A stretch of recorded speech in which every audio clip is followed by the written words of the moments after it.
Hello students, welcome back to science class.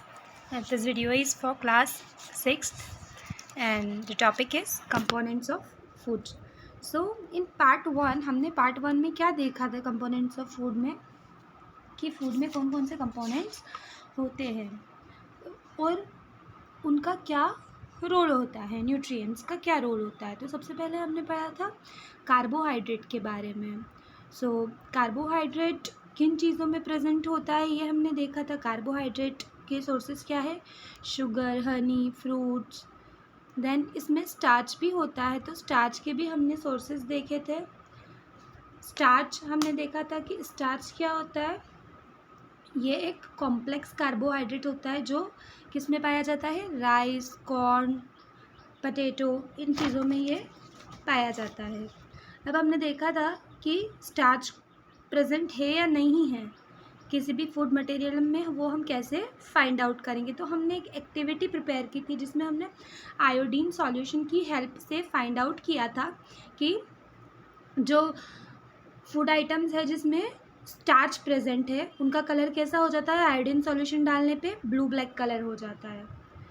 Then today we will learn about fats. तो fats क्या होते हैं, fats are also energy giving components of food. जैसे कि carbohydrate energy giving nutrients थे, fats भी energy giving components होते हैं। Fats are of two types, there are two types of fats. एक तो होते हैं सैचुरेटेड और एक होते हैं अनसैचुरेटेड। अब सैचुरेटेड फैट्स क्या होते हैं, मोस्टली सॉलिड ही होते हैं, एंड अनसैचुरेटेड फैट्स जो होते हैं वो लिक्विड होते हैं, जो कि रूम टेम्परेचर पे जो लिक्विड बन जाते हैं जो fats, they are unsaturated fats. And saturated fats means they are solids. But यहाँ पे एक्सेप्शन है, घी एंड बटर जो है वो सैचुरेटेड फैट है। बटर और घी रूम टेम्परेचर पे लिक्विड हो जाता है, बट ये क्या है, it is saturated fats. While vegetable oils are unsaturated fats. Vegetable oil या कोई भी तरह के जो ऑयल्स होते हैं वो क्या होते हैं, अनसैचुरेटेड फैट्स, जो कि लिक्विड फॉर्म में मिलते हैं हमको। Fats are obtained from both plants and animals. तो फैट्स हमें प्लांट्स और एनिमल्स दोनों सोर्सेज से मिल सकते हैं। अब एक इंटरेस्टिंग फैक्ट है फैट्स के बारे में। Fats provide twice the energy is obtained from the same quantity of carbohydrate. मान लो अगर आप एक चीज़ कार्बोहाइड्रेट की खा रहे हो और एक फैट की खा रहे हो, तो आपको ज़्यादा एनर्जी कौन प्रोवाइड कर रहा है, फैट्स प्रोवाइड कर रहे हैं। तो फैट्स कितनी प्रोवाइड कर रहे हैं, ट्वाइस, उससे 2 गुना ज़्यादा एनर्जी प्रोवाइड कर रहे हैं। So fats provide twice the energy is obtained from the same quantity of carbohydrates. मान लो आपने 250 ग्राम कार्बोहाइड्रेट्स खाया, ठीक है, उसने आपको एनर्जी प्रोवाइड की, और आपने खाया 250 ग्राम फैट्स, तो फैट्स उससे डबल एनर्जी प्रोवाइड करेगा। Then let's see sources of fats के बारे में हमने अभी बात की। तो sources of fats animal sources भी हो सकते हैं और वेजिटेबल सोर्सेज भी हो सकते हैं। Now an oily patch in a piece of paper indicates that food contains fat. एक ऑयली पैच, ऑयल का एक पैच रह जाता है ना अगर हम कोई फूड को पेपर पे रखते हैं। जैसे आपने देखा होगा कि बहुत सारी चीज़ें ऐसी होती है जो हम पेपर पे रख देते हैं, तो पेपर के नीचे एक ऑयल का एक पैच आ जाता है, थोड़ा सा ऑयल आ जाता है ना, तो उस फूड में हम बोल सकते हैं कि इसमें फैट है, इसमें फैट का प्रेजेंस है। Although fats are essential for our body, eating a lot of fat rich foods can be harmful. वैसे तो फैट हमारी बॉडी के लिए बहुत अच्छा होता है, एनर्जी देता है, बट अगर उसे हमने ज़्यादा कंज्यूम किया तो क्या होगा, इट विल बी हार्मफुल, हानिकारक होगा वो हमारी बॉडी के लिए, और वो क्या करेगा, इट लीड्स टू ओबेसिटी। सी, अगर आप ज़्यादा फैट कंज्यूम करोगे तो आप क्या हो जाओगे, obese. Obesity means increased body weight. Body weight का बढ़ना due to excess amount of fat in the body. हमारी बॉडी में जब ज़्यादा फैट हो जाता है तो क्या आ जाती है, ओबेसिटी आ जाती है, और ओबेसिटी के साथ बहुत सारी दूसरी बीमारियाँ, दूसरी डिसीजेस भी आ जाती है। So we should always eat a balanced diet. Then see here are the sources of fats from animals. तो एनिमल सोर्सेज है यहाँ पे। एनिमल सोर्सेज में क्या क्या चीज़ें आती है? These are meat, egg, cream, butter, ghee, fish. ये सारी क्या है? ये है animal sources of fats. Now proteins. Proteins are called body building nutrients. Protein कैसी होती है? Body building nutrients. इससे हमारी बॉडी बिल्ड होती है, हमारी बॉडी की जो ग्रोथ होती है, ग्रोथ करने वाला न्यूट्रिएंट कौन सा होता है? प्रोटीन होता है। दिस इज बिकॉज ग्रोथ करना मतलब बढ़ना। This is because proteins are required for building, maintaining and repairing our body. हमारी बॉडी को बिल्ड करने में, एक्सटेंड, बड़ा होने में, मेंटेन करने में हमारी बॉडी को, और हमारी बॉडी को रिपेयर होने में। ठीक है, मान लो अगर आपको चोट लग गई तो आपकी बॉडी रिपेयर होती है। बीमार होने पे आपकी बॉडी में प्रॉब्लम्स आए, फिर आपकी बॉडी क्या होगी? रिपेयर होगी। तो बॉडी को रिपेयर करने में कौन हेल्प करता है? प्रोटीन्स हेल्प करते हैं। Therefore young children and sick people are advised to eat more protein rich food. इसीलिए यंग चिल्ड्रन, छोटे बच्चों को, और जो बीमार होते हैं उनको क्या कहा जाता है कि ऐसा खाना खाओ जो जिसमें प्रोटीन ज़्यादा हो। ऐसा क्यों कहा जाता है? क्योंकि प्रोटीन क्या करता है? हमारी बॉडी को रिपेयर करता है, हमारी बॉडी के ग्रोथ में काम आता है। Now see plant sources of proteins. क्या क्या चीज़ें हैं प्लांट सोर्सेज में? पीस, चना दाल, अरहर दाल, मूंग, बीन्स, राजमा, soybean. These beans and pulses are the sources of proteins. And animal sources of proteins are meat, egg, milk, paneer, fish. These are all obtained from the animals. Then see what happens because of lack of protein. Protein की कमी की वजह से क्या हो सकता है? तो lack of protein leads to malnutrition. Nutrition की कमी हो सकती है। Kwashiorkor and marasmus are the two diseases caused by protein energy malnutrition. Protein energy की कमी, प्रोटीन एनर्जी मालन्यूट्रिशन, PEM की वजह से क्या हो सकता है? क्वाशियोर्कर एंड मरसमस। ठीक है, आप देख सकते हो यहाँ पे क्वाशियोर्कर और मरसमस के सिम्टम्स क्या होते हैं। See this is kwashiorkor. ये ज़्यादातर बच्चों में होती है। तो यहाँ पे हेयर्स कैसे हो जाते हैं? थिन, पतले and brittle hair. Then moon face, face कैसा हो जाता है? प्लम्प थोड़ा। एंड बिल्डिंग एब्डोमेन, जो एब्डोमेन होता है उसका वो कैसा हो जाता है? फूल जाता है, बिल्ड हो जाता है ज़्यादा। बट जो बॉडी होती है इट डजेंट बिल्ड। यहाँ पे लॉस ऑफ मसल मास भी होता है। देन मरसमस में भी थिन एंड ब्रिटल हेयर होता है, पर यहाँ पे फेस कैसा हो जाता है? सिकुड़ जाता है, simian face. Then loss of muscle mass, muscles जो होता है उनका बिल्कुल भी मास नहीं होता, वो लॉस हो जाता है या ख़त्म होने लगता है mass. Then PEM is a leading cause of death. तो प्रोटीन एनर्जी मालन्यूट्रिशन क्या है? ये छोटे बच्चों में डेथ का कोज है। इसकी वजह से 5 साल से छोटे बच्चों की जो डेथ्स होती है उसका मेन कोज क्या होता है? ये protein energy malnutrition. These diseases are more common in children living in rural areas. Rural areas, जहाँ पे गांव में, जहाँ पे उनको प्रॉपरली न्यूट्रिशन नहीं मिल पाता, वहाँ के बच्चों में ये डिसीज़ेस ज़्यादा पाई जाती है। या ऐसी जगहों पे जहाँ पे डेवलपमेंट नहीं हुआ है, चीज़ें प्रॉपर अवेलेबल नहीं हो पाती है। To prevent the disease the government of India started programme.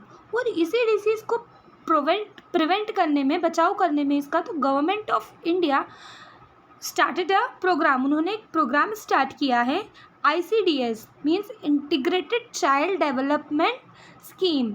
इस स्कीम के तहत क्या होता है कि यहाँ पे बच्चों को प्रॉपर न्यूट्रिशन अवेलेबल किया जाता है, उनको खाना दिया जाता है कि जिसकी वजह से इन्हें ये डिसीज़ ना हो, इनसे ये बच सके।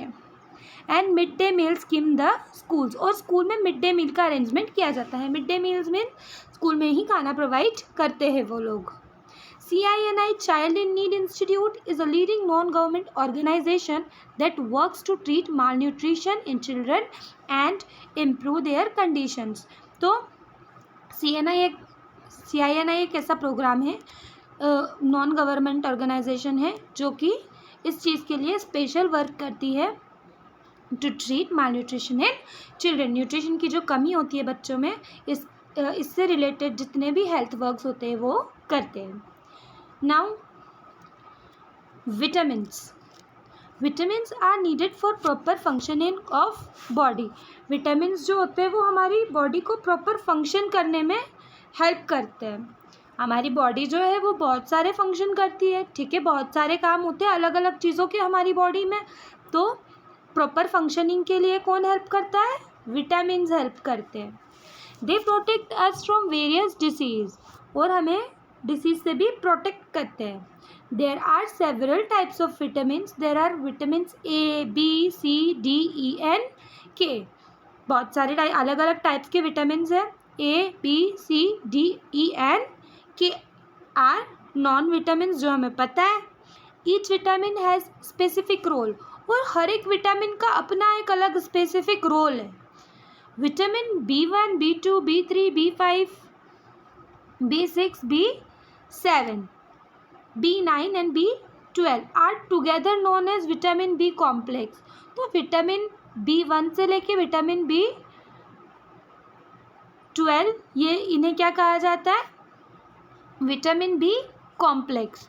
Lake of vitamin in the body can cause deficiency diseases.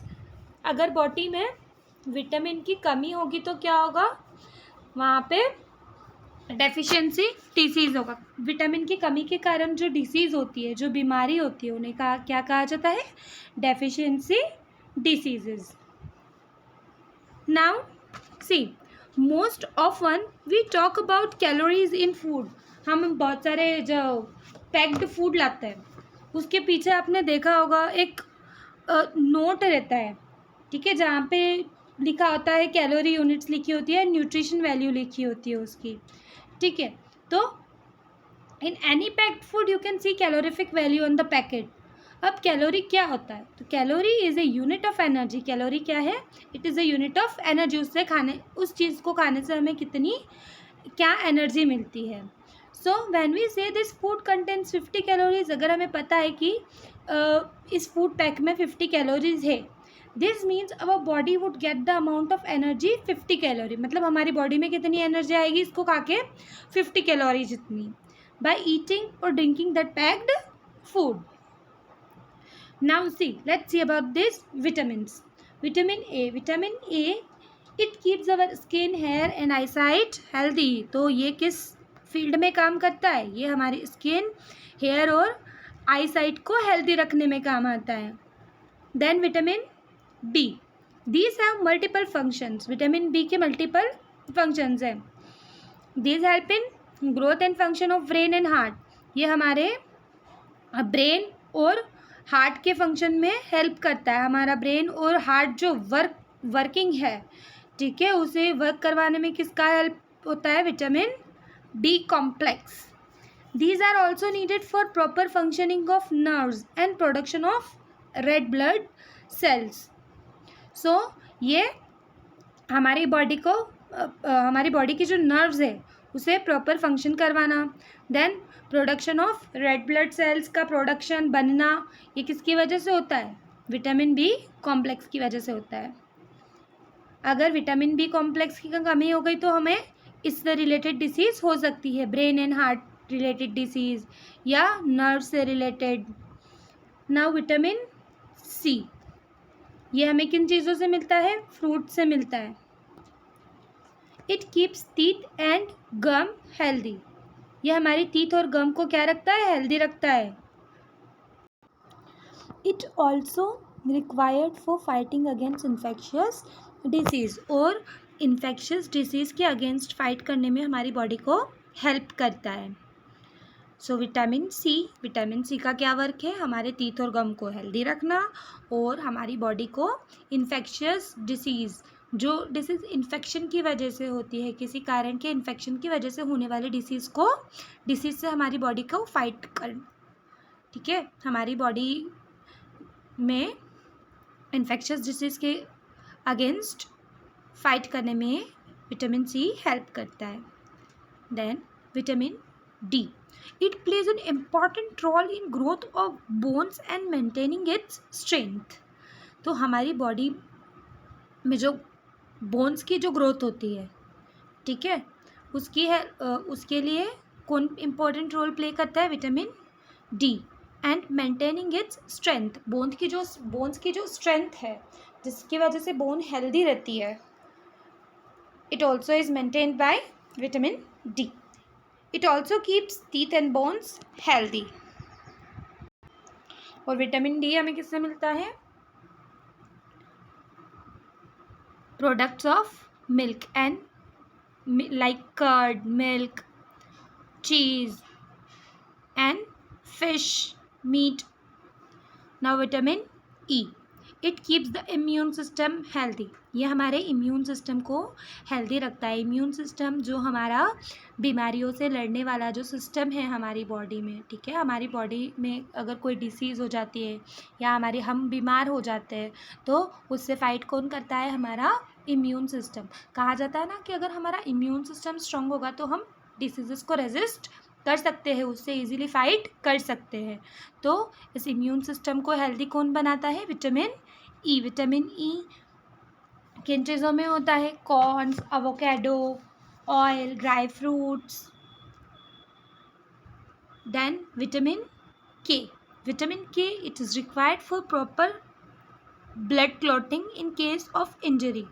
अगर हमें लग जाती है तो ब्लड क्लॉटिंग में कौन हेल्प करता है? विटामिन के। मान लो कि हमें कहीं पे चोट लगी, तो अगर हमें चोट लगती है तो हमारा जो ब्लड है वो बाहर आने लगता है, ठीक है, जो हमारे रेड ब्लड सेल्स है वो बाहर आने लगते हैं। बट अब अगर क्लॉटिंग हो जाती है तो क्लॉटिंग कैसे होती है? एक थ्रेड जैसे स्ट्रक्चर जो होता है वो उसे रिपेयर करता है, ठीक है। जैसे अगर मान लो अगर कोई क्लॉथ टियर हो गया तो वहाँ पे हम उसे क्या करते हैं? हम उसे थ्रेड से रिपेयर कर देते हैं, ठीक है, हम उसे धागे से रिपेयर कर देते हैं। वैसा ही धागे वाला जो स्ट्रक्चर है हमारी बॉडी पे विटामिन के की वजह से फॉर्म होता है, ठीक है, वो फॉर्म होता है जिसकी वजह से हमारी जो स्मॉल इंजरीज होती है, ठीक है, छोटा सा कट लग जाता है, वो ईजिली कवर अप हो जाता है, घाव भर जाता है। Without it a lot of blood में बी लॉस्ट। अगर विटामिन के नहीं होगा, विटामिन के की कमी होगी, हमारी बॉडी में डेफिशिएंसी होगी, तो क्या होगा? बहुत सारा खून बह जाएगा। हमारी छोटी भी अगर इंजरी हुई, अगर कम इंजरी भी हुई तो उसमें बहुत सारा खून बह सकता है और ब्लड लॉस हो सकता है हमारी बॉडी में। नाउ हम देखेंगे कि विटामिन्स की मोस्ट प्रेजेंस किन फूड्स में होती है। तो सी विटामिन ए हमें किस चीज़ों में मिल सकता है? Fish, liver oils, then dark green and yellow vegetables, tomato, cantaloupe, papaya. Vitamin D का किस में मिल सकता है हमें? फिश, लिवर ऑयल्स, फिशेस में और ऐसे ऑयल्स में मिल सकता है। Then vitamin E green leafy vegetables, ठीक है, जो ग्रीन लीफी वेजिटेबल्स है और वेजिटेबल ऑयल से लेग्यूम्स, पल्सेस में मिल सकता है। विटामिन बी हमें किस में मिलेगा? Meat, barley, grains, green beans. Then vitamin B2, B1, B2, तो B2 किस में मिल सकता है हमें? ग्रीन वेजिटेबल, न्यूट्रिशनल यीस्ट, इन सब में हमें विटामिन B2 मिल सकता है। तो अगर किसी को किसी विटामिन की डेफिशिएंसी है तो उससे रिलेटेड जिसमें वो विटामिन ज़्यादा है वही फूड ज़्यादा कंज्यूम करना चाहिए। Now let's see an activity, हमें ये वाली एक्टिविटी देखेंगे। तो एक्टिविटी में हमें क्या डिटरमाइन करना है, presence of protein in the cooked dal, cooked दाल में कितना प्रोटीन या प्रोटीन है भी या नहीं। सो मटेरियल रिक्वायर्ड, हमें क्या क्या चीज़ें चाहिए, एक टेस्ट ट्यूब चाहिए, dropper, copper sulphate solution, caustic soda solution और कुक्ड दाल।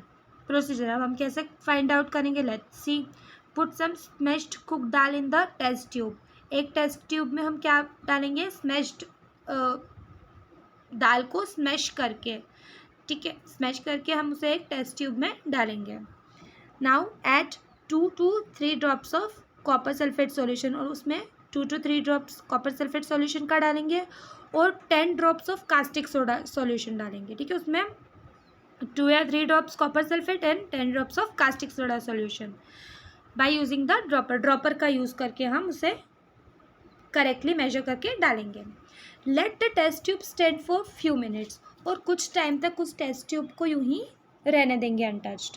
देन हम उसमें क्या ऑब्जर्व करते हैं, do you observe in any change in colour, तो हाँ, हम उसमें चेंज इन कलर ऑब्जर्व होगा। क्या चेंज होगा, it change to violet colour, उसका कलर क्या हो जाएगा, वॉयलेट हो जाएगा। अगर उसका कलर चेंज हुआ तो उसमें क्या इंडिकेशन हुआ कि इसमें प्रोटीन का प्रेजेंस है। Now vitamin D and sunlight. Our body makes most of vitamin D direct from sunlight that falls on our skin. हमारी बॉडी क्या करती है, जब सनलाइट उस पर फॉल होती है डायरेक्टली हमारी स्किन पे, अगर सनलाइट फॉल होती है तो हमारी बॉडी में क्या बनना स्टार्ट हो जाता है, vitamin D. Daily a short exposure to sunlight that is about 10 to 15 minute is enough to make the vitamin. अगर हम डेली सनलाइट में 10 to 15 मिनट्स तक रहेंगे तो हमारी बॉडी में विटामिन डी बन जाएगा, it is enough to make vitamin. The most effective time of the day for vitamin D production is between 11 AM to 3 PM। तो 11 AM to 3 PM के बीच में हमें थोड़ी सनलाइट कंज्यूम करनी चाहिए, हमें धूप में जाना चाहिए, जिसकी वजह से हमारी बॉडी को क्या मिलेगा, विटामिन डी मिलेगा। So I hope you understood it till now, and if you have any doubts you can ask me in the comment section. Thank you for watching.